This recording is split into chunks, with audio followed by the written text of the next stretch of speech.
Bom, pessoal, vamos começar aqui, passar isso aqui para cada um de vocês, porque eu quero ensinar como vocês interpretam, quer dizer, isso não vocês já sabem, né? Mas só para a gente tirar algumas dúvidas sobre interpretar a caderneta predial. Quando o banco pede, ou a abreviação oficial disso é CPU, caderneta predial urbana. Mas nem sempre a caderneta predial urbana, porque às vezes é caderneta predial rústica. Primeiro quero que vocês peguem essa aqui, ó, caderneta predial rústica. Vamos tentar interpretar o que é uma caderneta predial rústica. O que é um prédio rústico?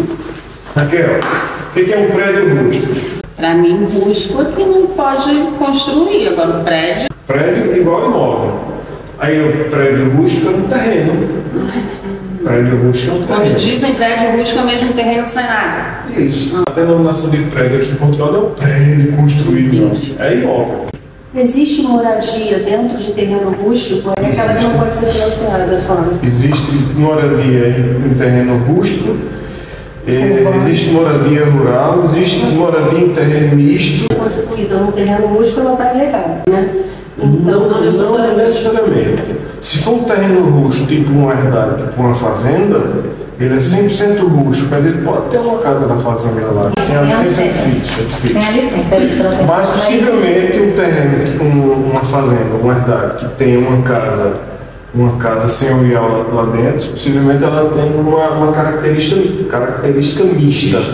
E aí sim, pode financiar. A caderneta predial rústica, das áreas, sempre vai estar em hectare. Sempre vai estar em hectare.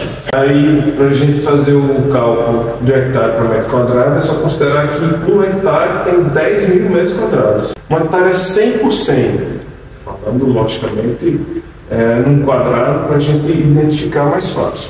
Aqui para a parte inicial. Essa parte de cima, ele vai ter o distrito, o concelho, a freguesia, o número do artigo matricial e algumas vezes vai ter também o número da CRP. O que é CRP? Certidão do registro predial, que é certidão permanente. Normalmente está tudo desatualizado. O valor patrimonial, olha o valor patrimonial dessa caderneta rústica aqui. 29 euros. 29 euros. E foi avaliado em 1989. A descrição terra com pinhal e mato. Às vezes tem descrição, tem 2 oliveiras, 3 laranjeiras. É um negócio esquisito. Mas e não pode mexer quando tem essas árvores. E aqui embaixo, titulares, os titulares é o nome dos proprietários, né? E aqui tem também uma coisa interessante, primeiro, é a morada deles, o nome do proprietário, o número do contribuinte. Vocês estão observando aqui que esse terreno ele é o nome de uma cabeça de casal, de uma herança, né? As heranças têm um NIF começado com 7. As pessoas têm um NIF começado com 0, 1, 2 e 3 hoje. As empresas normais começam com 5. Herança e alguma outra empresa que eu não sei exatamente todas, começa com 7. E empresas internacionais, condomínios, tal, começam com 9. Quando às vezes o Luiz perguntar qual o nível do proprietário, então, pode ser de qualquer um deles, ou pode ser da herança. Ele precisa do número do artigo matricial e o número do contribuinte que está cadastrado nesse imóvel. Por isso que muitas vezes ele não acha. Porque às vezes a gente nem sabe o nome de quem está no imóvel hoje. Se está no nome do herdeiro, se está no nome do filho, se está no nome do pai que está morando há 200 anos. Nessa parte aqui dos titulares, tem a parte que cada um tem do imóvel. Um dos herdeiros tem metade, que é o Ramiro, o Manuel, e outro herdeiro tem outra parte, que é o meio. São os herdeiros da herança. Dentro é um dos confrontantes. Um dos vizinhos. Aqui também diz o tipo de propriedade, o tipo de documento que eles assumiram a propriedade desse imóvel. Mas, como isso aqui está meio confuso, vamos partir para o outro para a gente entender melhor isso aqui. Então, localização do prédio. Aqui tem a rua, né? Um código postal. Normalmente está bem atualizado para prédios urbanos, né? Aqui diz propriedade total, sem andares, nem divisões suscetíveis de utilização independente. Então, aqui na descrição a gente vai dizer se é prédio em propriedade total ou prédio em propriedade horizontal. O que é um prédio em propriedade total? Uma casa. digamos assim. Só a casa. Não, em propriedade total. Se a casa pura e simples, sem nenhum destaque, sem nenhum desmembramento, é um prédio em propriedade total. Por exemplo, isso aqui é um prédio em propriedade horizontal. Não leve a palavra horizontal ao pé da letra, não. Porque a divisão tanto pode ser assim, na horizontal, como diz, como também pode ser assim. Por exemplo, casa geminada são prédios em propriedades horizontais, porém a divisão é vertical. Não leva ao pé da letra, não. Prédio em propriedade horizontal significa um prédio destacado, um prédio, como a gente faz no Brasil, um prédio desmembrado. Por exemplo, na carteira predial do prédio lá da Irmã da Propilhosa, eu tenho uma caderneta zona que tem várias frações. Pode ter desse jeito, ou tem que ter uma caderneta predial, por exemplo, daqui, tem caderneta predial da loja, do primeiro, do segundo. Tem que ter. De cada um, separado. Cada apartamento tem que ter a sua caderneta predial. A caderneta predial nunca vai ser uma muito extensa, não. Isso aí que você está falando deve ser a certidão permanente. Não, a caderneta Não, é porque o prédio está construindo, então está lá. Ainda não fez instalar todos os imóveis, entendeu? Nessa caderneta predial. Depois é que ele vai fazer o destaque de cada um. Cada apartamento vai ter sua caderneta predial. Não, lá as pessoas A, B, C, D, todas. Mas quando você diz é desse tamanho ou é desse tamanho? Não, é uma caderneta só que nessa parte. Ah, não, caderneta não, só que ele tem desse tamanho. Vem falando. Isso normalmente acontece quando é um prédio em propriedade horizontal com divisões suscetíveis de utilização independente. Por exemplo, aquele apartamento que a Thalita renda lá na Baixa. Ele é um só, mas tem divisões suscetíveis à utilização independente. Se tiver, muitas vezes está aqui, habitação sem condições de utilização, sem condições de utilização, porque às vezes está em estado de ruína e tudo. Isso também pode ser uma chateação para um financiamento imobiliário. Aqui para a parte das áreas. Isso aqui é a parte mais chata de todos. Qual a área do terreno dessa casa, Raquel? 132,24. Área de implantação do edifício, 104 metros quadrados. Olha, a área de implantação do edifício, nesse caso, está igual à área bruta privativa. Aqui tem 132, essa casa tem 132 metros quadrados. De área E de área útil tem 104.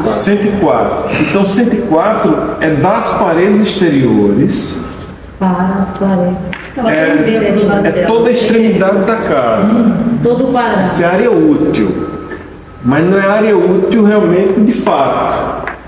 Porque área útil de fato não pode se considerar a área das paredes. Às vezes tem paredes dessa largura assim, enquanto a área útil da casa. Essas coisas. Aí ele disse que na área útil da casa tem 120 metros quadrados, você entra na casa, chega assim, tem que entrar com os braços fechados para não tocar nas paredes. Porque tem as paredes que está utilizando a parte de área útil da casa, que é também área coberta. Mas a área coberta pode ser área útil, mais área dependente. O que é área dependente, vocês sabem? Pode ser um Rex, pode ser uma garagem. Pode ser uma varanda. O interior da casa. O que é fora da casa? Se for uma varanda, por exemplo, aqui tem uma sacada. Isso é uma área bruta dependente. Área bruta de construção. Área bruta de construção, quando tem 2 andares, ele vai considerar os 2 pisos. 104 na parte de baixo, mais 104 na parte de cima. E se tiver carro também, mais 104 na parte da casa. Entendeu? Normalmente o sótão nunca está na área bruta de construção. Área bruta dependente.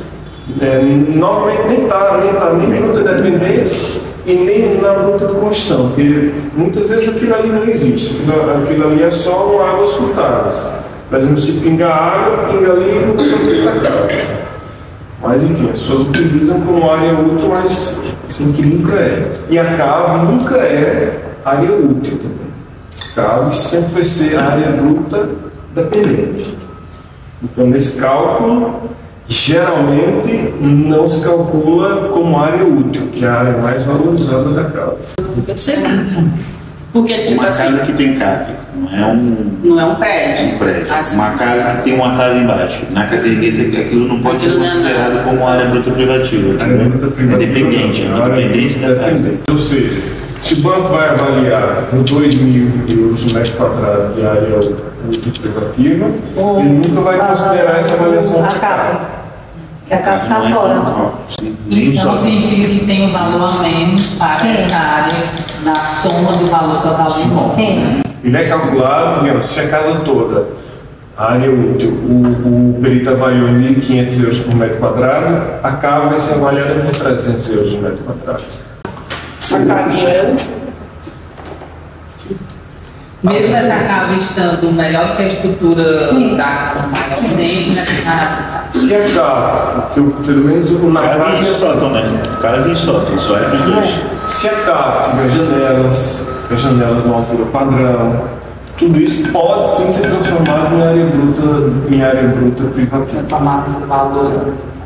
E aí sim vai fazer. É muito disso que a gente está fazendo na complementação dos anexos das casas. A gente pega os anexos que fez ali há 200 anos atrás e transforma em área privativa e pronto. Aí o avaliação vai estar um pouquinho mais e eles conseguem buscar mais.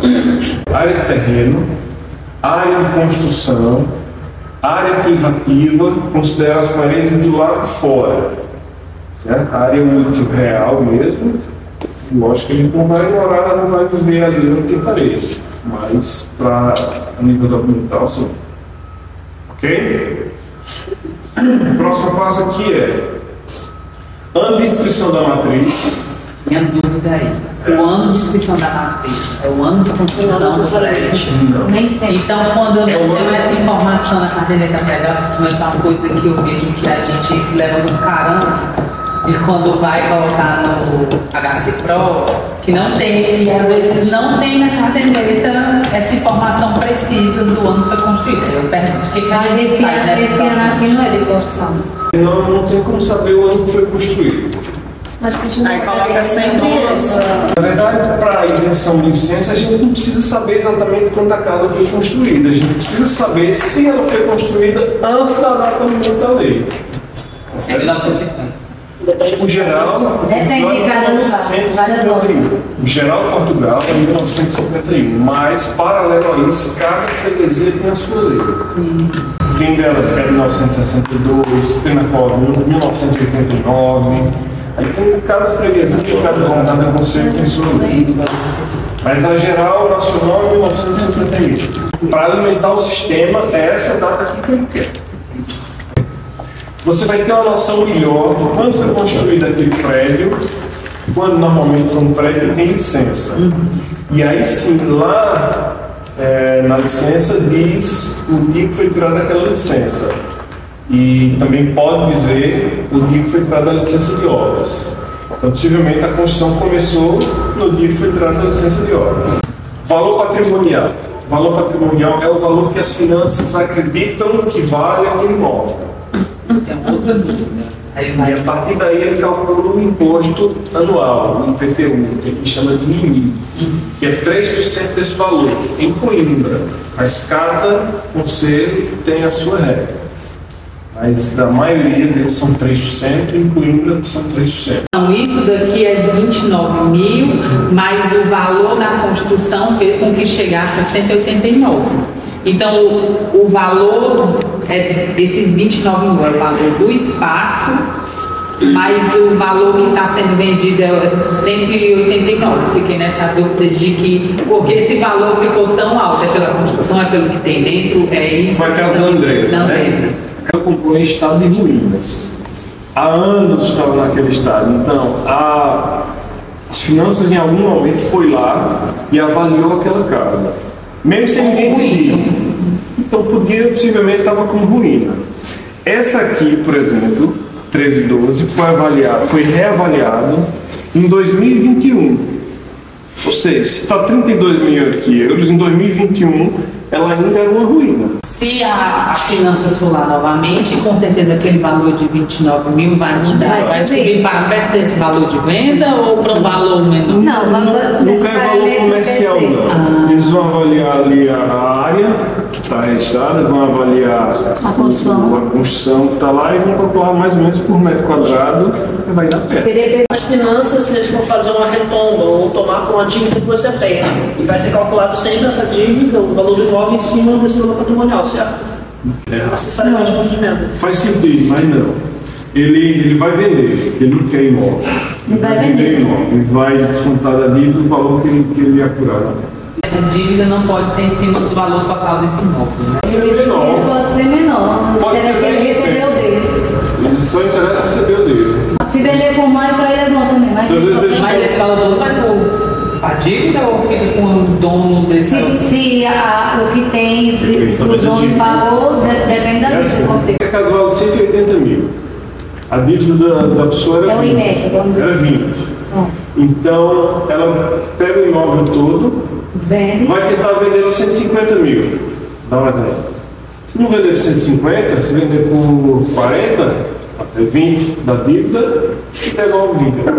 Pronto, então, isso aqui, essa avaliação foi determinada em 2021. Aqui tem exatamente o dia 2 de agosto de 2021, através do modelo 1 do IMI número tal. Quando a gente pede uma retificação de áreas, a gente tem que preencher, então, o Luiz ele preenche o modelo 1 do IMI. Vocês já viram ele falar, modelo 1 do IMI?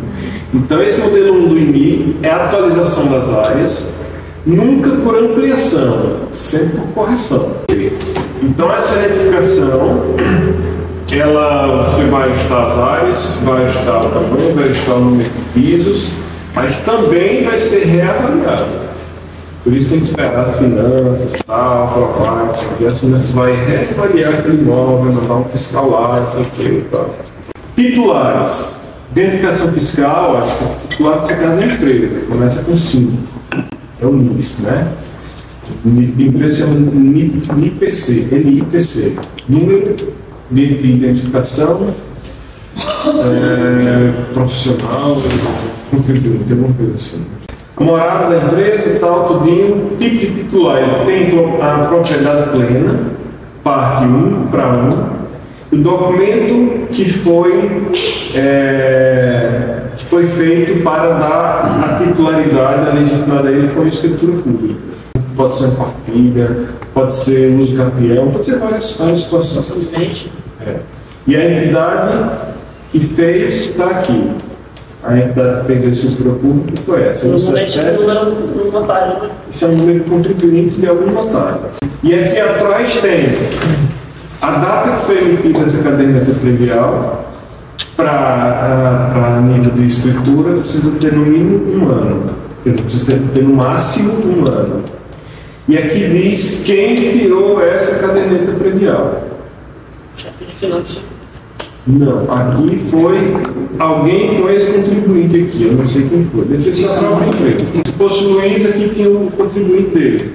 E se você botar o QR Code, você consegue uma versão dessa em PDF. Propriedade horizontal.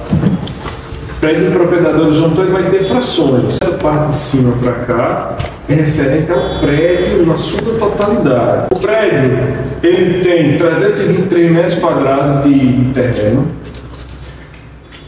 O edifício está implantado em todo o terreno, 323 metros quadrados. Isso é aquele apartamento da Pompilhosa, né?